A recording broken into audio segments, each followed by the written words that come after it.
everyone. I hope you guys are having a great day. So today's lecture is basically going to wrap up the semester. It's our last lecture video. We're going to talk about the applications for all the information that we've talked about this semester for things like assessment and therapy. How are we going to view psychological issues and test for psychological issues differently in light of the theory that we've discussed this semester? So remember that you will have an activity this week that will be due by Friday at 5 p.m. But remember that I'm only going to have a maximum of 100 points available from activities. So I'm going to take your top 10 activity grades. If you earned 10 points on 10 activities, you have 100 points already, and doing the activity this week will not benefit you as far as your grade is concerned. However, maybe you missed some activities or didn't do well on some activities, and so this is a chance for you to earn those points back if you would like to. Okay. Now, after this lecture today, you will have all the information that you will need for Exam 4. I will be posting a review video at some point soon, so this exam is going to be slightly different from our other exams in one way, particularly because it's password protected. So exams 1 through 3 will have the same format as exam 4, multiple choice matching true false. The difference is that exam 4 is password protected, so you will need to take it with a proctor. This is a requirement for an online class. Okay. The other difference is that typically I post the lecture video on Monday and the exam is released the same day. So since it's the end of the semester, it looks a little different this time. So I'll post the video for this week. At some point during the week, I'll post your review video, and then exam 4 is going to open on May 1st. So you'll have that extra week to study and to prepare for exam 4. Make sure that you take exam 4 at some point between May 1st and May 5th with a proctor. Okay. Please let me know if you have any issues securing a proctor. So after you take exam 4, you'll know your grade in the class before the final exam, and if you're happy with that grade, then you'll be done. So I'll be posting that grade for you on Canvas.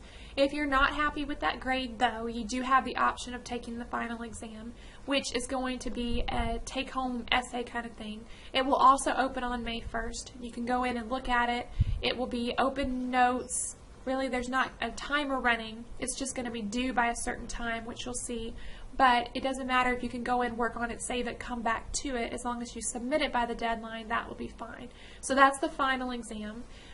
Basically, I'm going to drop your lowest exam grade. That means that if you don't take the final exam, then you'll get a 0 on the final, but it will be dropped because it's your lowest exam grade.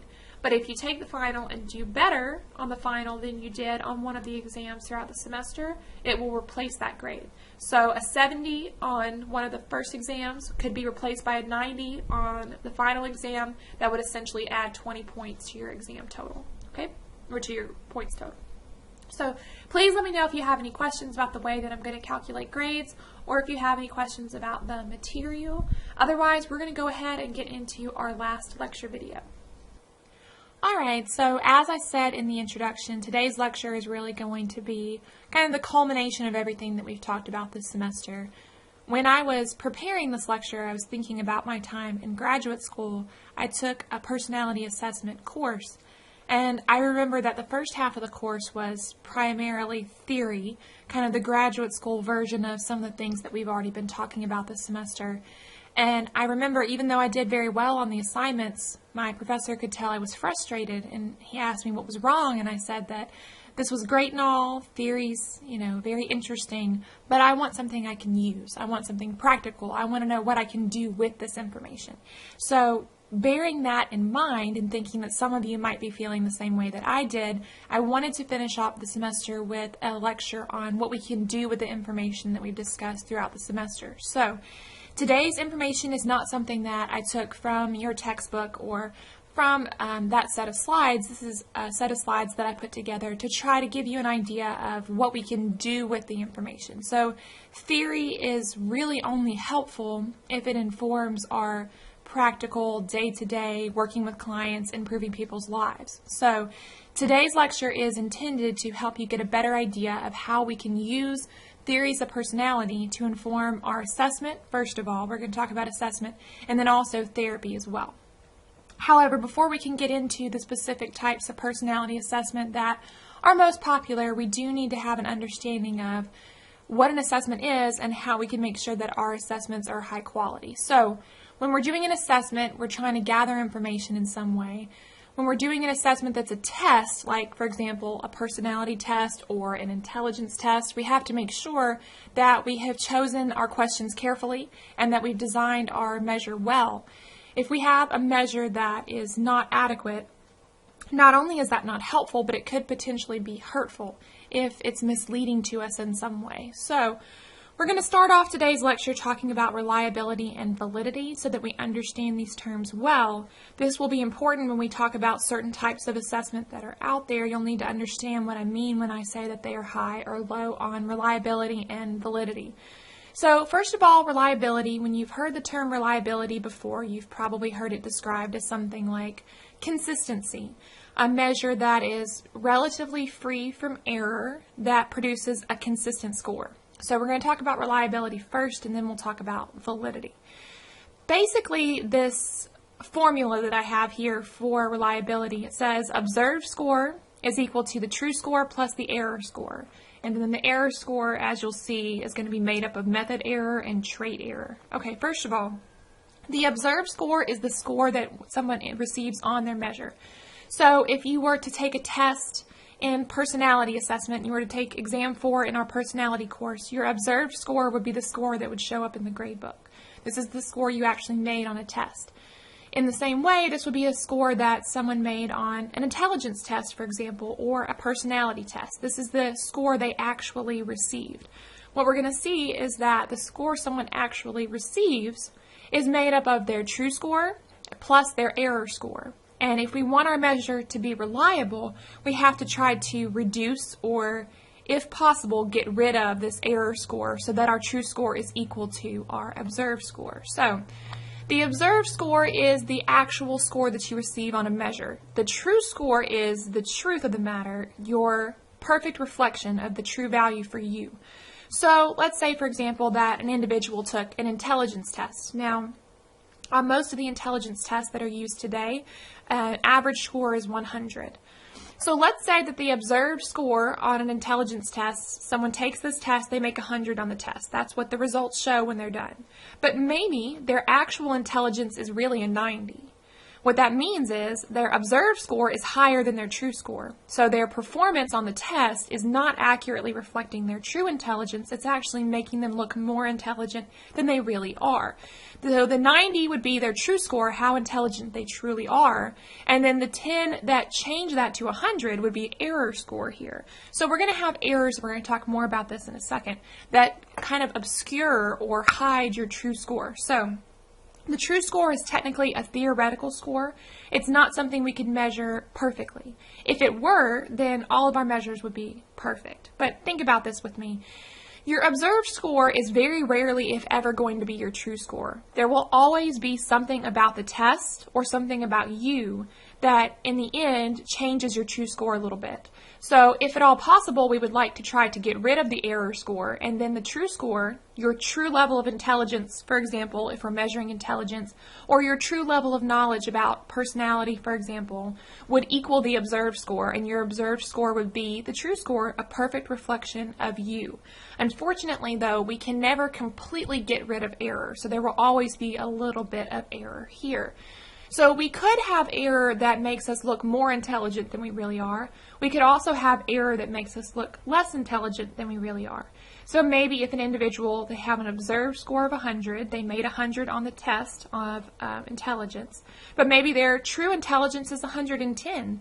But because of some kind of error, maybe something wrong with the test or something about themselves that particular day, they weren't able to score as high on the test as they truly are intelligent. So then the error score here is changing this relationship so that the observed score is not completely accurate. Now, we are willing to accept a certain amount of error.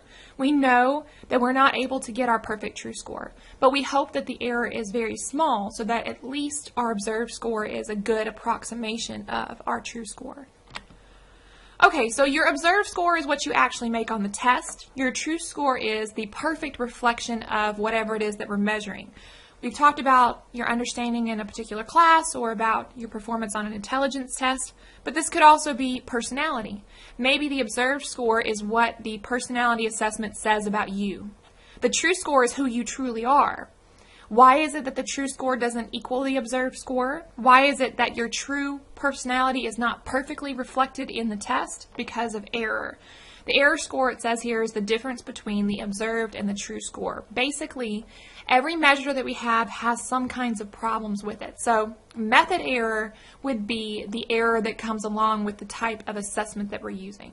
So sometimes there's a word or a phrase that's confusing to an individual who's taking the test. Sometimes maybe someone misreads the question, or maybe the questions that are chosen don't cover every aspect of intelligence or personality, for example. So if there's something wrong with the assessment or the scoring, that would be a method error. But trait error is also important. Trait error basically refers to something about the individual who is taking the test. So maybe you were tired that day. Maybe you were hungry that day. Maybe you are not a great test taker. Maybe you were anxious. Maybe something else was going on. So there will always be some amount of error that changes the observed score so that it doesn't perfectly reflect the true score. But a measure is reliable if we can reduce the error score as much as possible. Hopefully, we will find ways to do that, but we'll talk today about how some assessments do a better job of that than others. Okay, so hopefully that gives you an idea of what we're working with when we're making an assessment. If I'm trying to come up with a new assessment for personality, I want to try to reduce my error as much as possible so that my results on the test match the true nature of my client's personality as much as possible. Okay? And please feel free to let me know if you have any questions about any of this. So when we're talking about reliability, a general definition of reliability is consistency, being free of error, but we have some specific types of reliability here. So retest reliability, it says it's basically a measure of stability. The idea is that if I give a personality assessment to someone in April, I give them the same assessment again in May, and then the same one again in June, I'm expecting to have similar results. Especially when we're talking about something like personality that is relatively stable. And personality, we've talked about throughout the semester, can change a little bit over time. It's not likely to change much in a month, but even over a period of years, it's relatively stable. So my measure is reliable, has retest reliability, if the results when you take the test the second time fairly similar to the results you took the first time. Parallel forms is basically the idea of giving the same test, just two different versions. So sometimes you see this if you're taking a class and there's a large number of students. So maybe the professor has like version A and version B. And this is intended to try to reduce cheating on a test. So we alternate the forms so that someone who has version A is sitting next to someone who has version B to try to discourage cheating. Basically what we're saying here is that we have two different forms of the test, but they are equivalent to each other. One test should not be more difficult than the other. So then once we have those tests and we measure them, we can say, okay, the average score on version A should be very similar to the average score on version B, assuming that I did a good job when I wrote the tests. Inter-rater reliability is a measure of agreement. So this is the idea that we have multiple people, at least two, but it would be better if we had even more than two, who were observing the same setting and then comparing their results. So, for example, if I was interested in a child who was showing signs of aggression in a classroom, you might try to, if possible, bring in two different people to sit in during the class and make a note every time the child does something they consider aggressive. Now, you might ask yourself the question, why do I need to bring in two people? Isn't that more expensive, and doesn't that cause more disruption in the classroom? And yes, probably so. But the reason we would want to bring in more than one person is that if I only have one person in the room rating, it could be that their definition of aggression is not the same as other individuals' definitions of aggression. So there could be some things a child does that we would say that's an aggressive behavior, but because of a bias or because of an individual not knowing a good working definition of aggression, they might not mark that down. Or they might mark down things that are not truly aggressive. Also, there are times when an individual is distracted, times when we miss something, so it's always helpful to get two raters. Now, if you have two different people in the room, and you have one person say the child was aggressive 10 times, and the other person says the child was aggressive 12 times, that's fairly similar. So usually we can kind of average that together. Okay, so the child is aggressive, 11-ish times during this time period. We have a pretty good idea.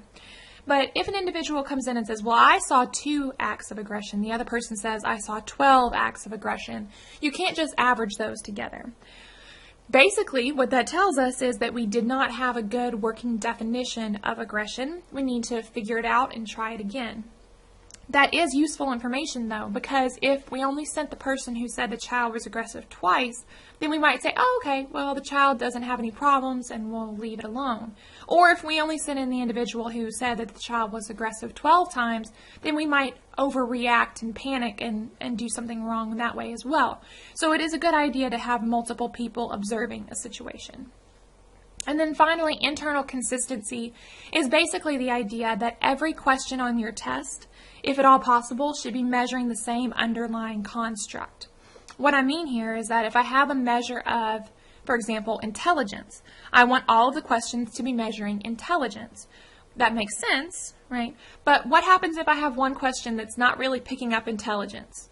Then a person's score on that particular question won't be very well correlated with their score on the other questions.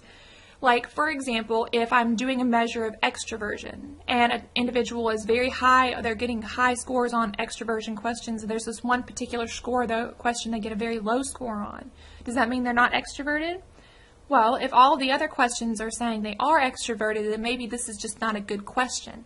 Remember that reliability is trying to get rid of error, so internal consistency helps us see if there's an error in a particular question, maybe one that shouldn't be included.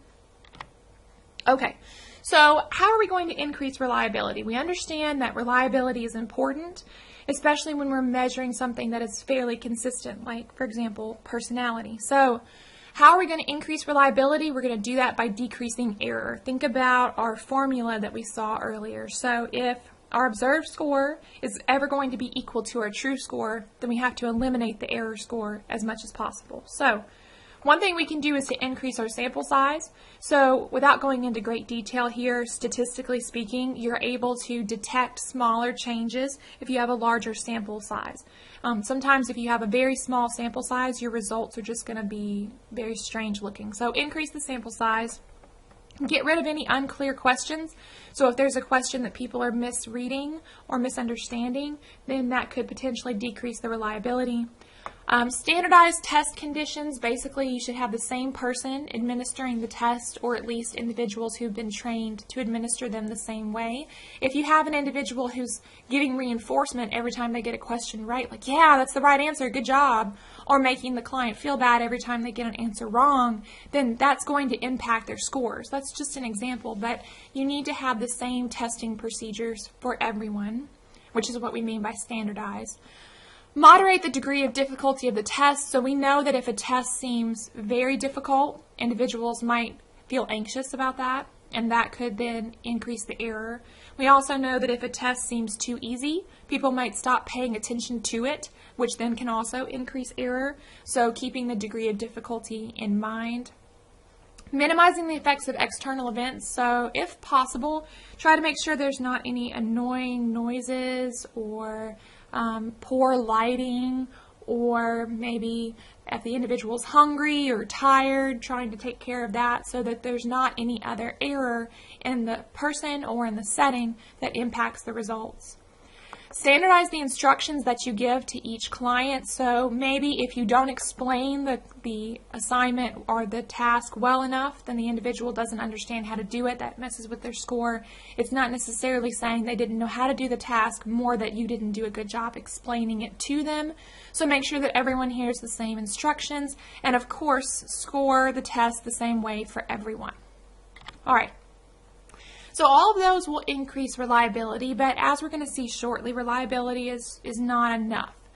Yes, we want our measures to be reliable for the most part. We'll give an example of when that might not be the case later. We want our reliability in our measures, but we also need validity as well. So we're going to briefly touch on a few types of validity here. So basically, when you hear about validity, you think about making sure that something is accurately measuring what it's supposed to be measuring. So Content validity basically is saying we want to make sure that we have questions on our measure that are assessing every aspect of something. So if I'm doing an intelligence test, I want to make sure that every single component that is a key aspect of intelligence is measured on my assessment.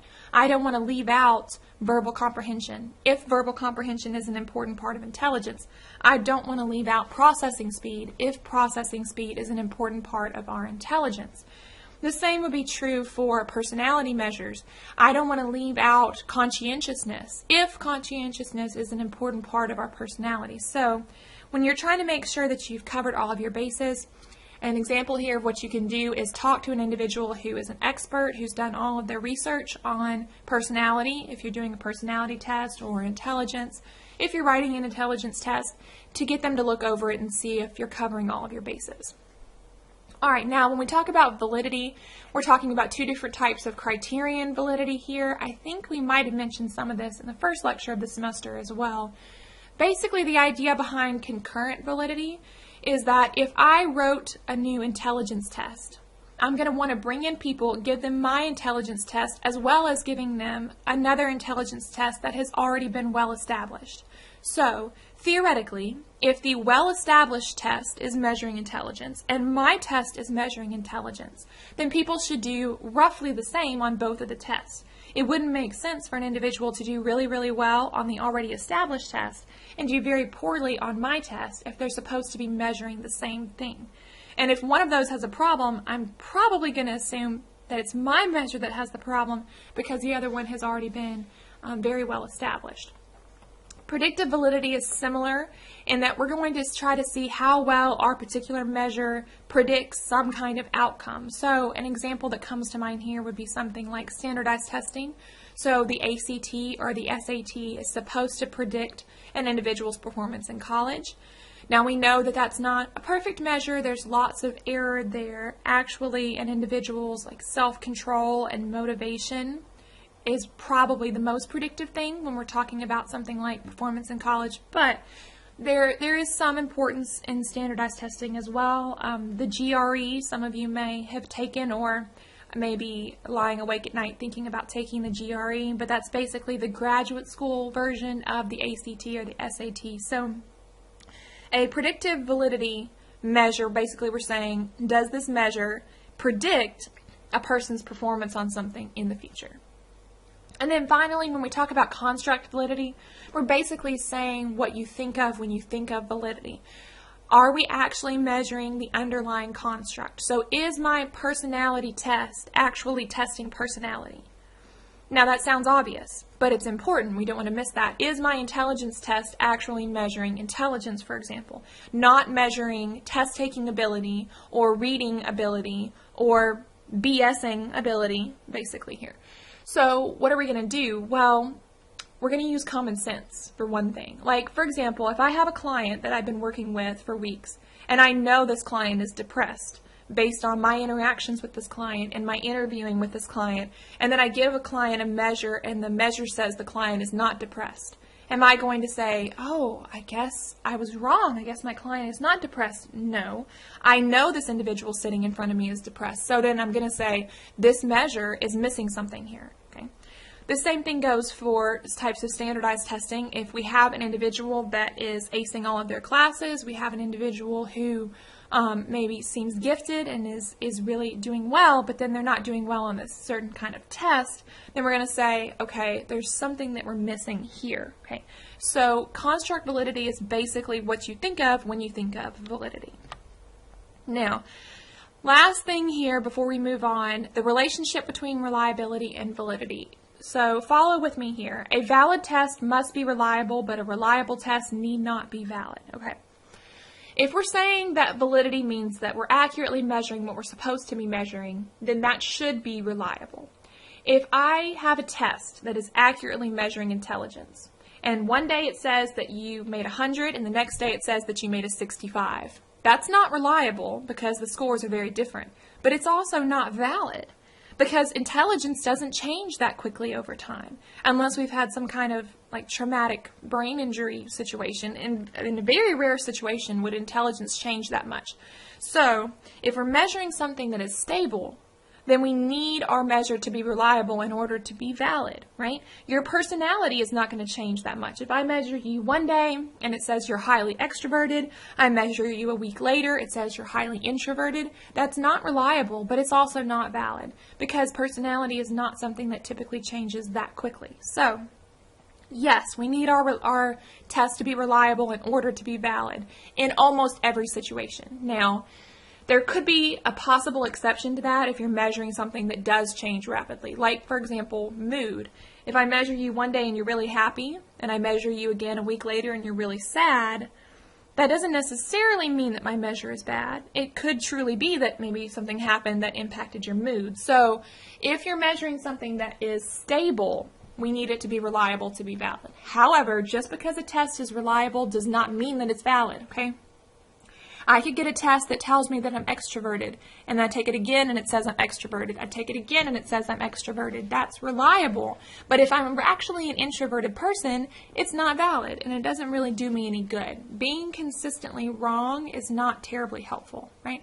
This is the idea that if I step on a scale and it says that I weigh 1,000 pounds, and I step off and I step back on the scale and it says I weigh 1,000 pounds, that's reliable because I'm getting the same score. But it's not valid, it's not accurately measuring me. So, we need to have a reliable test to be valid, but it is also possible to be reliably wrong. So, reliability is necessary, but not sufficient. So, let me know if you have any questions about that. So, now that you have a general idea of what we're looking for in our test, we're going to talk about projective testing and structured testing. These are two common types of personality tests. So I'm going to show you actually two examples of each. So when we look at projective testing, I'm going to show you the Rorschach and the Thematic Apperception test. And then when we look at the structured test, I'm going to show you the MMPI and the PAI. The basic difference here is that with a projective test, we're going to have some kind of ambiguous stimulus. And then we're going to start asking questions to our clients about it. So you'll see this in a second. On the other hand, structured tests, we have objective procedures for scoring and for administering the test. So let's see if we can make a little bit more sense of this. So one that you've probably heard of when we're talking about personality assessment would be Rorschach Ink Blots. Now, the basic idea behind projective testing, they are very often associated with psychoanalytic assessment, so something along the lines of Freud. The basic idea is that individuals have these unconscious conflicts, as you're aware of. We've talked about this. Individuals may not be aware of what's going on inside of them. So, according to a psychoanalytic individual, they might say, it would not make sense for us to ask you a direct question because you don't know the answer to that question. You have these conflicts, but you're not aware of them. So I'm not going to get a good answer or an accurate representation by just asking you a straightforward question. What I need to do is put something forward that is ambiguous and allow you to project your internal state onto it. So, for example, when we see these ink blots, there's a series of them. I think this picture came from online, so there's some that are like examples. They're not supposed to have the actual real ink blot pictures online. You're only supposed to be able to get those if you're actually administering the test, but this is an idea of what one might look like. And the idea is that this is an ambiguous picture. It's just ink blots. But if you ask an individual the question, what do you see here? Their answer can tell you something. It can be useful here. So if the person says, I see a butterfly, or they might say, I see a skull, or this is where it's really fun when I teach this in person so that you guys could actually tell me your answers as to what you see in this picture. But the idea is that sometimes there are themes. If I were to show you 30 or 40 of these ink blots and you kept having the same theme over and over again, then potentially that would tell the therapist something. This makes me think about, I don't know if you guys watch The Big Bang Theory, but there was an episode where Sheldon was supposed to be accepting an award, but it required him to give a speech, and he was very anxious about public speaking, so his roommate Leonard was trying to psychoanalyze him and help him understand why he was so anxious. And so Sheldon said, well, it might be helpful if I told you my answers to the standard Rorschach Ink Blot test. A, I see a bat. B, I see a bat. C, I see a bat. D, I see my father killing my mother with a hypodermic needle. And that's supposed to be a joke here. But the idea is that sometimes your client will say something totally off the wall, and that will be helpful for you to have that information. So sometimes individuals, even those who don't adhere to a psychoanalytic viewpoint, will still use projective testing because you can get something interesting from your client this way. The problem is that they have very low reliability and validity here. Okay. If one person says that they see a bat and another person says that they see a butterfly, what does that really tell me? Like, what are the actual personality differences in an individual saying a bat versus a butterfly? The scoring here is very subjective, so the individual administering the test is the one who decides whether there's something strange about your answers. There is supposed to be a method of standardizing this, but it's relatively ambiguous. So it's low reliability, low validity, but sometimes you do get interesting answers here. The thematic apperception test is another example of a projective test, so it's going to struggle with the same problems that the Rorschach Ink Blot had, low validity and low reliability, but once again, you can get something interesting. Now, the thematic apperception test is, I believe, intended for adults, but there are versions of this. It's something like the Roberts apperception test, something like that. It's been a while since I've given one of these, but there are versions of this test that are for children as well, so you can do this with a child client. Basically what you would do, you would show someone a picture, like this picture as an example, and you would say, I want you to tell me a story about what's happening in this picture, and make sure that your story has a beginning, a middle, and an end. So tell me what you think happened before this picture, and then tell me what you think is happening during the picture, and then what do you think will happen after the picture. So usually when I've shown these pictures in class where students can directly interact with me, my students usually say something negative about this picture. It looks like the wife is upset, maybe the husband came home drunk and passed out on the bed, I don't know. But it could potentially be that he's still asleep and she just woke up and, I don't know, you guys look like this in the morning sometimes, or you're just kind of like your face in your hands like, oh, I gotta get up again.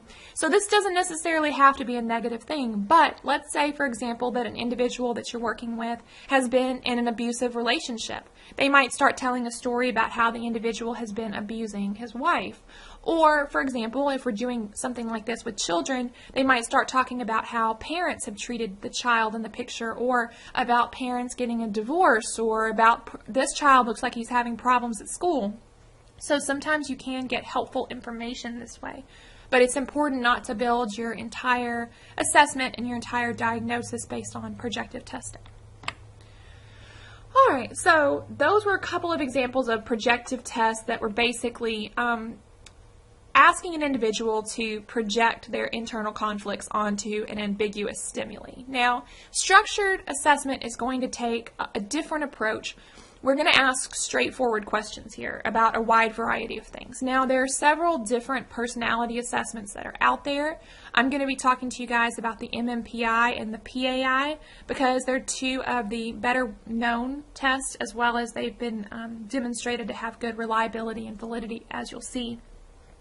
The Minnesota Multiphasic Personality Inventory, the MMPI, it is on its second version. That's why we see MMPI 2. So these tests usually go through multiple versions where they update them every few years to make sure that they're relevant now. Basically, the idea, and you'll see some more information on the coming slides, is that an individual will sit down to take this assessment. And they're true-false questions, but they're not right or wrong answers, right? Maybe a question would say something like, I enjoy spending time with my friends, and you would put true or false. And it's not like there's a key, per se, that you're being graded by. It's just the individual is interested in knowing, do you spend time with your friends? Or maybe they would ask the question, I have a hard time waking up in the morning, true or false, that kind of thing.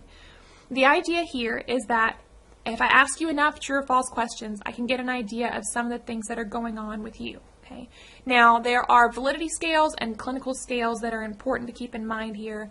The validity scales are important because they are attempting to measure whether an individual is answering the questions honestly. So, there may be some situations in which a person wants to fake an MMPI. So, if an MMPI is given maybe by an employer, if your boss says, or maybe a potential employer, I'm not going to hire you unless you take an MMPI, we would be very nervous about answering truthfully, perhaps. Or For example, I have heard of individuals having to take personality measures before they go into a certain field, so maybe before they go to seminary or before someone becomes a police officer or something like that. There are also times, though, when personality assessments are done, like when an individual has been convicted of a crime. So we're trying to figure out if they can stand trial, that kind of thing. Or maybe if there's some kind of custody battle going on. There are all kinds of situations in which a person might try to fake an MMPI. They might either try to fake in one direction where they want to make themselves seem less disturbed than they truly are. But there are also times, like, for example, if you're trying to get out of a crime, then you might want to make yourself seem more disturbed than you truly are. So either way, validity scales are there to try to make sure that an individual is telling the truth. And then there are also clinical scales that you'll see in a second that are intended to measure specific personality issues. Okay? Alright, so what we see here, we have the clinical scales listed here. I wanted to give you kind of an overview of what kinds of things are measured on an MMPI without going into too great a detail in case anyone who's watching this video ends up taking an MMPI or something like that. But the idea here is that there are 10 different clinical issues that are measured on an MMPI. So first of all, when we're talking about hypochondriasis, we're talking about an individual who is very unhappy with their health. So this could potentially be an individual who is reporting a lot of physical symptoms that they're very worried about, maybe particularly anxious about their health. Although it could be that they are overreacting to a potential health issue. It could be that maybe their symptoms are very vague and ill-defined, and this could also be elevated, though, in an individual who genuinely does have a health problem. Depression is also going to be measured here as well. So there are going to be questions about kind of the core symptoms of depression, which we have to have one of the following two. So you have to have either a depressed mood, obviously, or you could also have a dysphoric mood, which is basically not enjoying things anymore. An individual who says, I don't like doing any of the things that I used to like doing. But then there are other core symptoms of depression, things like sleep problems, which could also show up on some of the other measures as well, but changes in appetite, feelings of worthlessness, hopelessness, that kind of thing. When we're talking about hysteria, this might be a term that comes to mind when we think about Freud. We talked about Freud having primarily hysterical, well-to-do women that he was seeing as his clients, but basically the idea behind hysteria is that these individuals might, in a stressful situation, or maybe to try to get out of something, they might start to have these odd physical complaints. This is going to be similar to the somatic scale that you're going to see in a second on the PAI. Psychopathic deviant, and once again, this test has been around for quite some time, so some of these terms might sound a little bit dated or a little bit different than the way that we refer to things today. But basically here we're talking about antisocial behavior. So an individual who maybe is very rebellious towards authority figures, or someone who does not is not like respectful towards authority figures. Maybe someone who has difficulty with their family relationships, with their parents. Maybe someone who just doesn't show a lot of empathy for other people, doesn't seem to care much for other individuals. Masculinity and femininity is basically the idea that an individual, we're measuring how comfortable they are with their gender, as well as how well they adhere to certain gender stereotypes, for example, here as well. Paranoia, it's talking here about an individual who basically they're having delusions. When we talk about delusions, an individual maybe believes something that is not true. Now, paranoia is often thought of as going along with schizophrenia, and sometimes it does, but it is possible for an individual to have symptoms of paranoia without having symptoms of schizophrenia. So we'll talk about that in a second. Psychasthenia is basically anxiety here. So we're talking about individuals who are very high-strung, jumpy, someone who is maybe worried all the time, has a hard time concentrating because they're constantly worrying about things. When we talk about schizophrenia, what comes to mind here is probably maybe you've had classes that have talked about this, but positive and negative symptoms. So an individual who has schizophrenia, typically they have what we call positive symptoms, meaning they're adding something strange that's not expected, like, for example, delusions, odd beliefs, or hallucinations, seeing things, hearing things, for example, that are not really there. But then there are also negative symptoms like a loss of something that we would expect to be there, like a loss of interest in other people, not having motivation to do anything, for example. Hypomania, we may have heard of the term mania, basically measuring an individual who might be having, once again, some of these do overlap, kind of a delusion of grandeur idea here, kind of having these very odd beliefs that they expect things to happen, maybe being very active. What we see usually people who are having manic episodes, and hypomania would be a little bit of a less intense manic episode.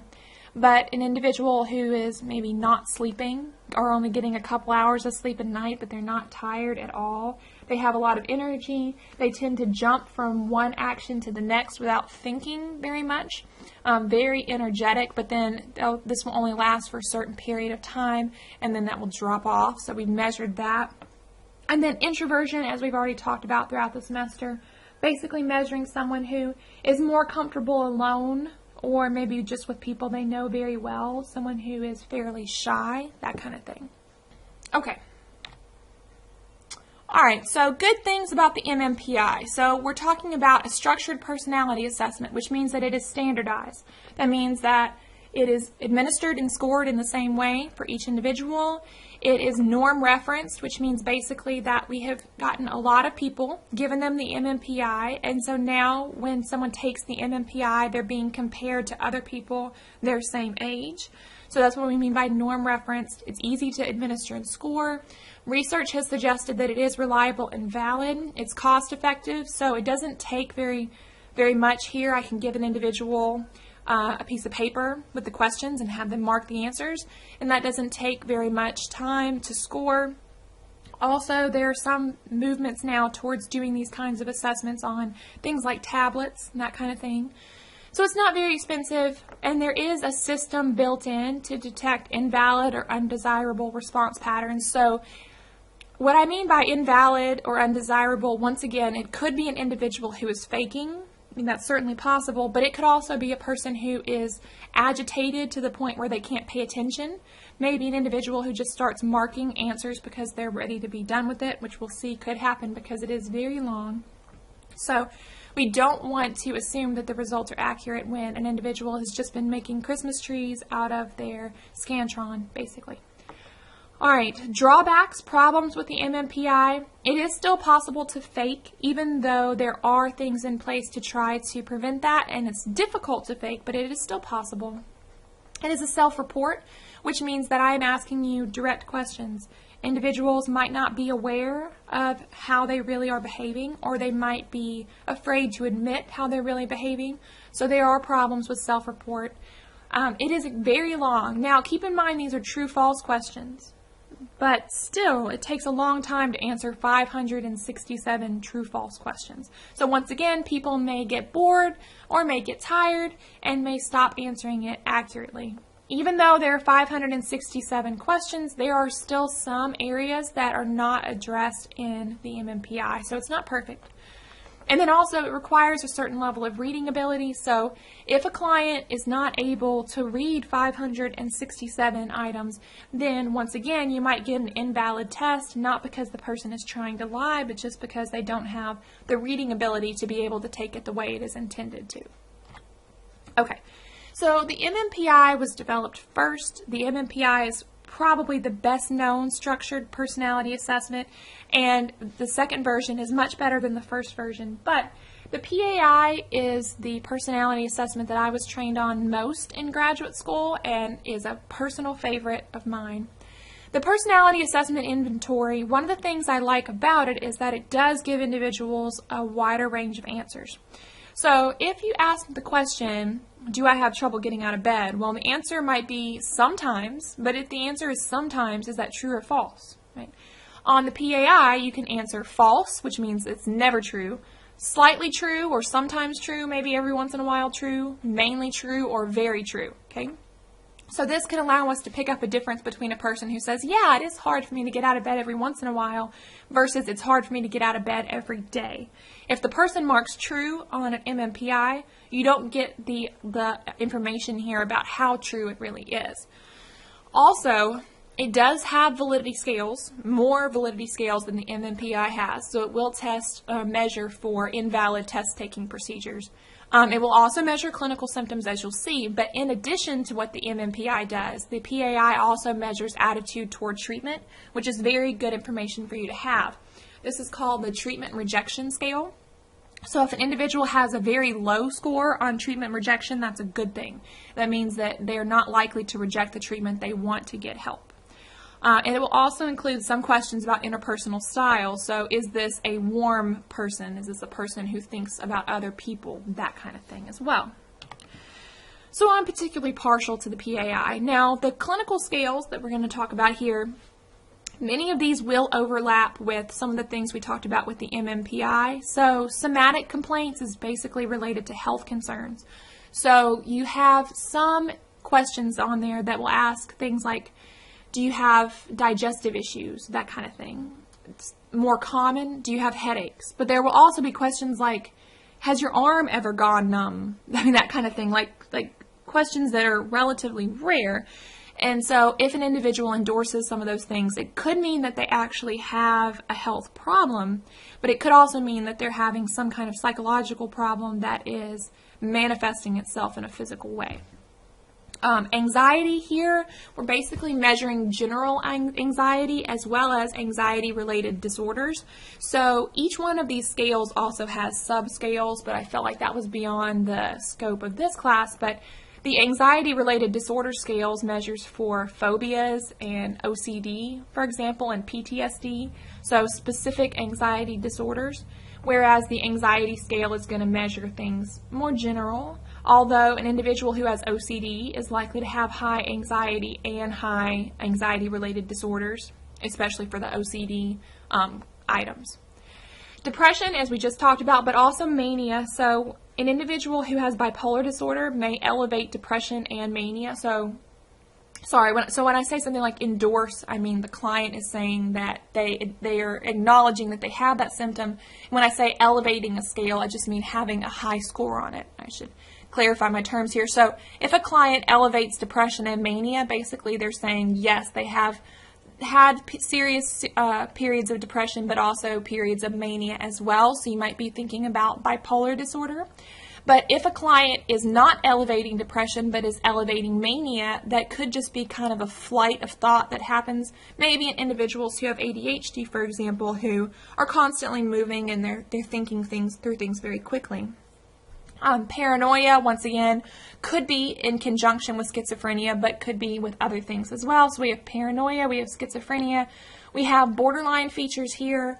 Borderline personality disorder is basically a way of relating to other people in which individuals can be kind of the I love you, I hate you, I love you, I hate you, go away, but please don't leave me kind of thing.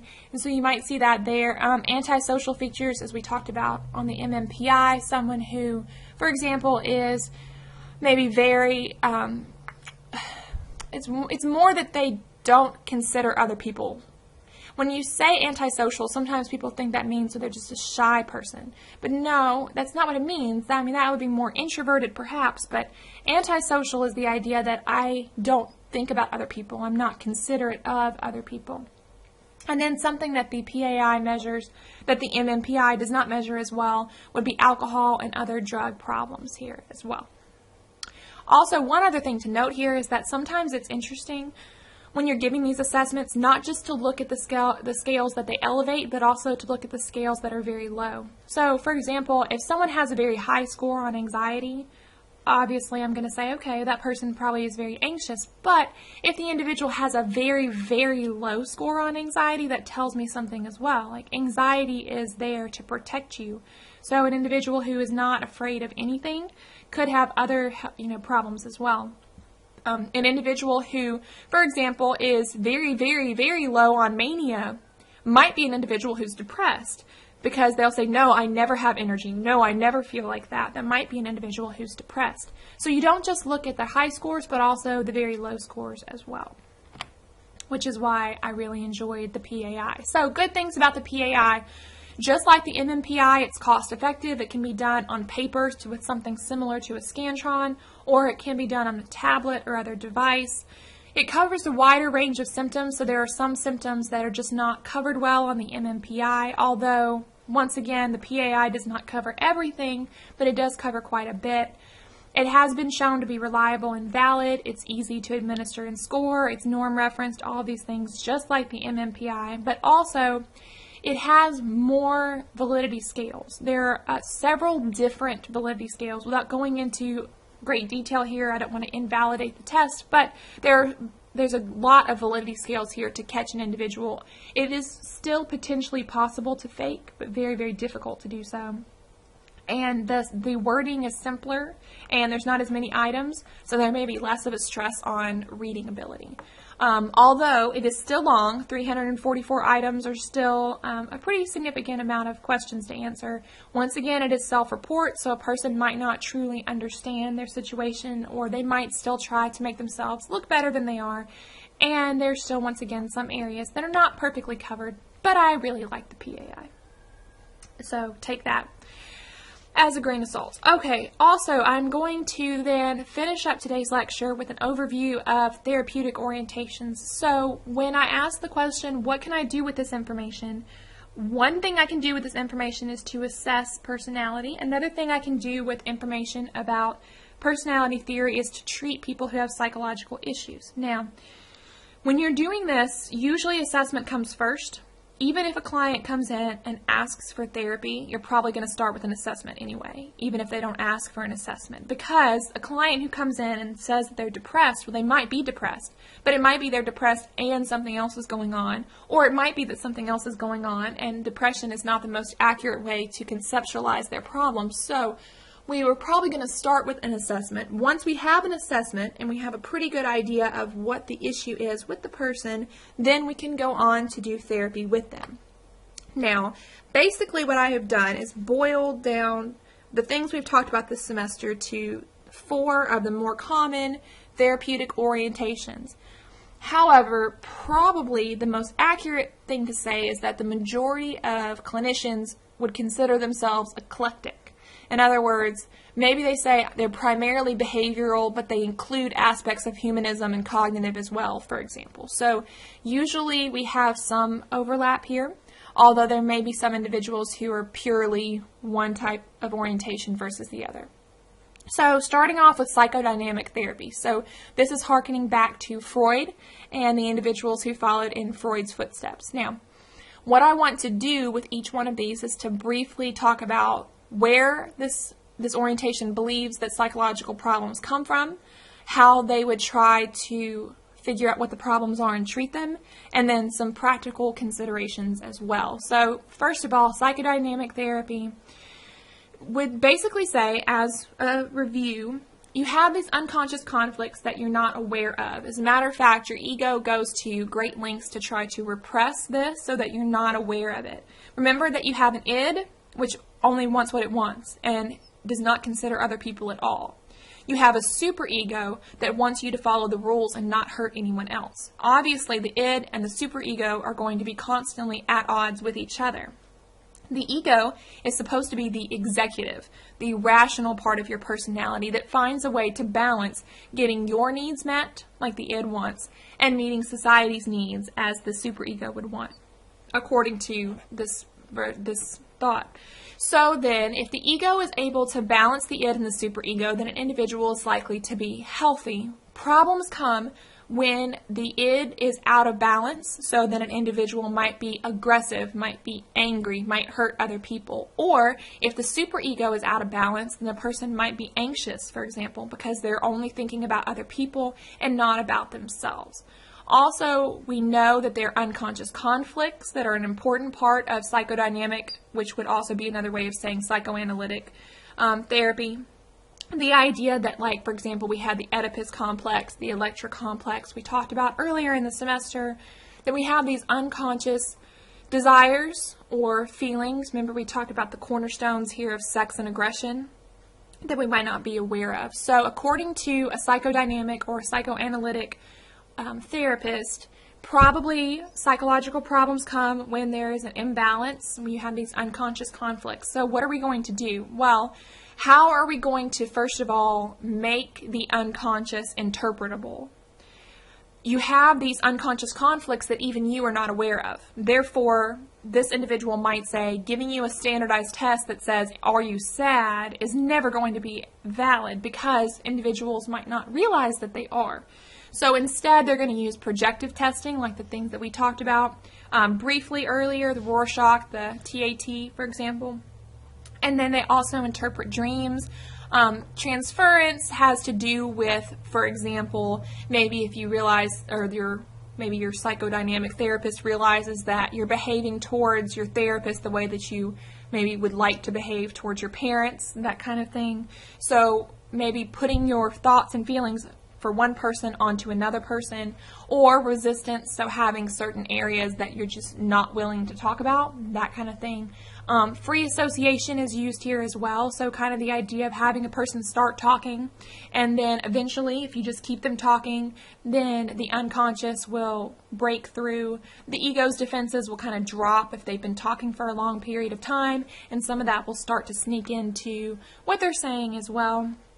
So when we're talking about practical considerations here, some individuals are not going to like psychodynamic therapy. If you think about it, being told that the issues that you're having are directly related to your childhood, that you might want to say, well, no, I really am having a problem at work now. And they would say, yes, but that problem is rooted in something that happened when you were younger. So some individuals will not respond well to the psychodynamic style. Also, psychodynamic therapy is a very time-consuming process. So usually this is something that people do for years, which then leaves an individual maybe not having issues resolved for quite some period of time. And also, if you're just thinking practically here, can be very expensive. Also, psychodynamic therapy or psychoanalytic therapy has become less common, so it might be harder to find an individual who does like pure psychodynamic therapy, although there are still some graduate programs that train individuals in this in particular. All right. Humanistic therapy, we were talking about this when we talked about individuals like Maslow, for example, especially Carl Rogers. When we're talking about Rogers, we talked about the idea that humanism in general is the idea that man is kind of at the center of his own existence, and so then individuals are inherently good, and that there's something that is blocking you from reaching self-actualization. What they would say is that probably the necessary conditions for growth have not been there. So you have not received that unconditional positive regard that Rogers would say that all individuals deserve. Just because being a human means you deserve unconditional positive regard, empathy, genuineness, and sincerity. So then the therapist is going to try to provide those conditions for growth. So they would say your psychological problems are probably because you've not been given the conditions you need to grow, and also because there's a disparity or a large difference between your ideal self and your actual self. So the idea maybe is that you don't have an accurate picture of who you truly are, or perhaps but your view of your ideal self is unrealistic. So then the therapeutic techniques are going to be to, first of all, provide a genuine relationship between the therapist and the client, help the client set realistic views of who they truly are now and who they would truly like to be. But then one of the big things to think about here is that this is a non-directive, client-led kind of therapy. So a practical consideration here is some people might not like this. Carl Rogers is not going to tell you what to do. This style of therapy is to listen, to show empathy, to be genuine, but not to tell you what to do. The client is considered to be the expert of his or her own experience. So the clinician is really just there to guide you generally, but is not going to give you direct advice or homework or that kind of thing, which some individuals will like, some individuals will not. Also, one other thing to mention here is that humanistic therapy might not be ideal for all individuals based on religious beliefs. So that's something else to keep in mind as if you're an individual seeking therapy, wanting to find a therapeutic orientation that aligns with your worldview. So, as I said, the humanistic view is that man is at the center of his own existence. And so, therefore, men are inherently, mankind, are inherently good. That is not something that is endorsed by all religious views as well. So an individual who does not hold to those particular beliefs might not do well with this particular kind of therapy. Okay. All right. Behavioral therapy, this is where we're thinking about someone like Skinner or Watson. Basically, they're going to say that psychological problems happen because an individual has been punished for good behaviors, or they've not been reinforced for good behaviors, which means they're going to stop doing the good behaviors, the healthy behaviors. On the other hand, maybe they're not being punished for bad behaviors, or they're being reinforced for bad behaviors, so they're going to keep doing the bad behaviors.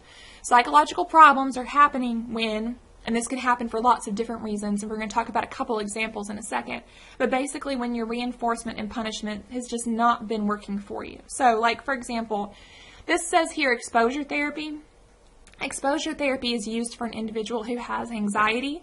The idea is that individuals who are anxious typically avoid the things that make them anxious, and then that's negatively reinforcing for them. For example, if a person has a phobia of riding an elevator, they will never ride the elevator if there are stairs there that they can take. Every time they take the stairs, they're negatively reinforced because taking the stairs reduces their anxiety, which makes them more likely to take the stairs again in the future. So now they're being reinforced for their phobia. The idea is that if we make the individual ride the elevator, they're going to be very uncomfortable at the beginning, but after they do it enough times, they'll come to realize that they didn't need to be afraid of it. Your body can really only maintain that I'm freaking out, my heart's beating out of my chest thing for 20 minutes or so. And then your body will just become exhausted and can't do it anymore, and you will calm down. So being exposed to things that scare you can also show you that they're not really this punishing as you thought they are. So exposure therapy can be used to treat pretty much any kind of anxiety disorder. So it's usually an aspect, not the only aspect, but an aspect of generalized anxiety disorder treatments, but especially for things like OCD, PTSD, social anxiety, phobias, especially that kind of thing. Exposure therapy is very helpful. And behavioral therapy at its purest sense doesn't take into account thoughts as much. It's that idea that changing your behavior will change your way of thinking. Behavioral activation is a behavioral treatment for depression. It's the idea that individuals who are depressed basically have an imbalance in their reinforcements and punishment. So they've been punished too much and they're not getting enough reinforcement. So the idea then is to set up a schedule of things for them to do even if they don't feel like it. Things they enjoy doing or things that make them feel good about themselves. And then they'll be much more likely to feel that reinforcement then, and that will treat the depression. And then goal setting is an important part of several different things. I mean, you set goals for anything, but like, for example, if someone is maybe having a substance problem, we have goal settings for moderation or abstinence, and we reinforce the person when they do that behavior they want. We punish them when they don't, perhaps. Now, practical considerations, once again, not everyone is going to like behavioral therapy. A, it involves homework, and not everybody wants to do homework. B, sometimes individuals would dislike the fact that it's very much focused on behavior and not so much on thought. So if you're looking for someone to ask you more about how you're feeling and what you're thinking and about your past, you're not going to get that as much from a behavioral therapist. Although behavioral therapy can be very efficient, depending on the disorder, like a very motivated client who is willing to do it, exposure therapy could cure a phobia very quickly. All right, and then the last one we're going to talk about is cognitive therapy. So when we're talking about cognitive therapy, basically the idea is that everyone has stressful things happen to them, but we develop psychological problems when we have inaccurate or unhelpful beliefs about what's happened to us. So maybe someone who has been through trauma who believes that it was his or her fault, or believes that he or she should have prevented it. Or maybe someone is depressed because they have very negative views of themselves that are just not accurate. So cognitive therapy is going to work at changing your thoughts, which then may change your behavior. whereas behavioral therapy would work on changing your behavior, which may then change your thoughts. So cognitive therapy, what we're going to do is we're going to identify irrational thoughts. So maybe there's an individual who's having a thought like, I can't go visit somebody at the hospital because I'm going to get sick. And then you would say to them, well, have you ever visited someone at the hospital? And they say yes. And you say, did you get sick? And they say no. And all of a sudden they have this moment where they realize that what they were believing isn't actually a good representation of their reality. So helping them, and it depends. Some individuals will do this in a very gentle way. Like they'll say something like, so I'm wondering how true that is for you, which was always more my style, to be more gentle with it. But there are some individuals that will just say, no, that's wrong. That's just inaccurate. And so once again, that's a practical consideration. Some clients might not like the very straightforward approach of that. The idea is to teach the client to, first of all, identify the irrational thoughts or self-statements, and then replace them with thoughts that are more rational, that are more helpful for them. And so this is something that they would practice, once again, through homework. So behavioral therapy and cognitive therapy both usually have homework. And if you think about it, that's a good thing. You cannot cure or fix psychological problems in 45 minutes once a week. You really have to do this, at home, in other environments as well. So practical considerations here. Some individuals might not respond well to cognitive therapy. If cognitive therapy is about identifying and changing irrational thoughts, individuals who, like, for example, have schizophrenia might not be able to realize that the paranoid thoughts or the delusions are inaccurate. They might not be able to realize that, and they might feel as though you're trying to manipulate them into believing that. So they might be increasingly suspicious. Not every psychological issue is going to respond well to cognitive therapy.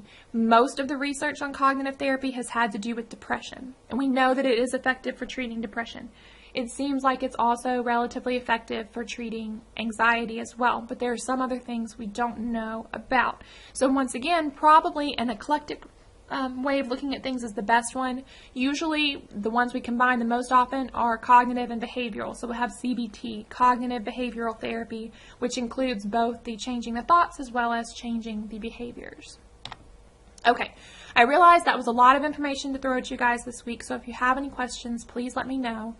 Activity 12, describe how your perspective of personality has changed throughout the semester, and which theory do you like most and why?